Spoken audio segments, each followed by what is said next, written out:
Hi, ఎలా ఉన్నారు? బాగున్నారా? నేనైతే చాలా బాగున్నాను. మీరు ఎలా ఉన్నారు? నాకు కింద కామెంట్ సెక్షన్లో చెప్పండి. ఇది వచ్చేసి మహబూబ్నగర్ డిస్టిక్ చింతకుంట మండలం కురుమూర్తి గ్రామ దేవస్థానం అనమాట. మా పూర్వీకులది వచ్చేసి కురుమూర్తి అనమాట. మేము ప్రజెంట్గా ఉండేది వేరే విలేజ్. ఇది వచ్చేసి కార్తీక మాసంలో వెళ్ళాను. అప్పటి వీడియో ఎప్పుడు పెడుతున్నా అనేశ్వరి అనుకోకండి. కొన్ని సిచ్యువేషన్స్ వల్ల నేను వీడియోలు చేయడం ఆపేశాను మధ్యలో.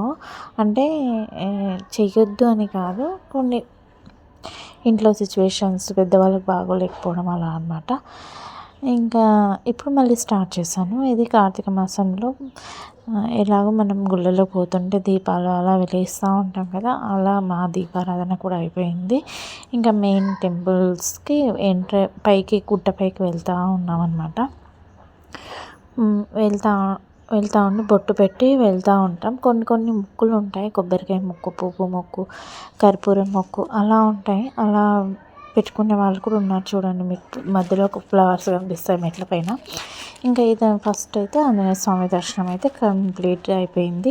తర్వాత ఉద్దాల దగ్గరికి వెళ్తున్నాం.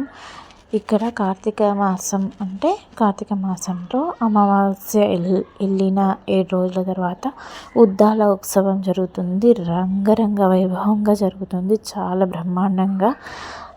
ఇసుక పోస్తే జనాలు రారు అంటారు చూడు, అట్లా జరుగుతుంది అనమాట. చాలా బ్రహ్మాండంగా జరుగుతుంది ఉత్సవం అయితే. ఇది అనమాట ఉద్దాలు. ఇంకా ఉద్దాలు దర్శనం అయిపోయాక మెయిన్ స్వామివారి దగ్గరికి వెళ్తున్నాం.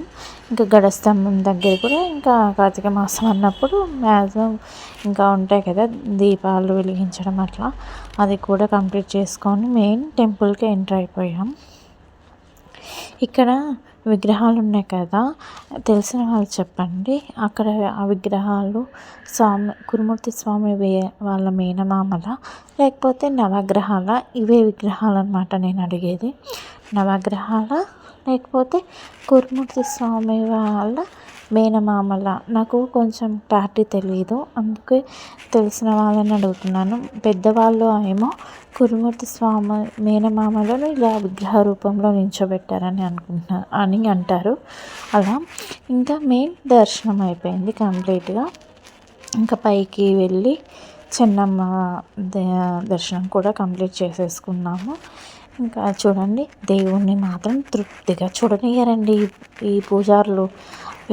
ఇంత కష్టపడి వెళ్తామా, తృప్తిగా కూడా చూడనివ్వరు దేవుణ్ణి. ఓకే, బాయ్ మరి.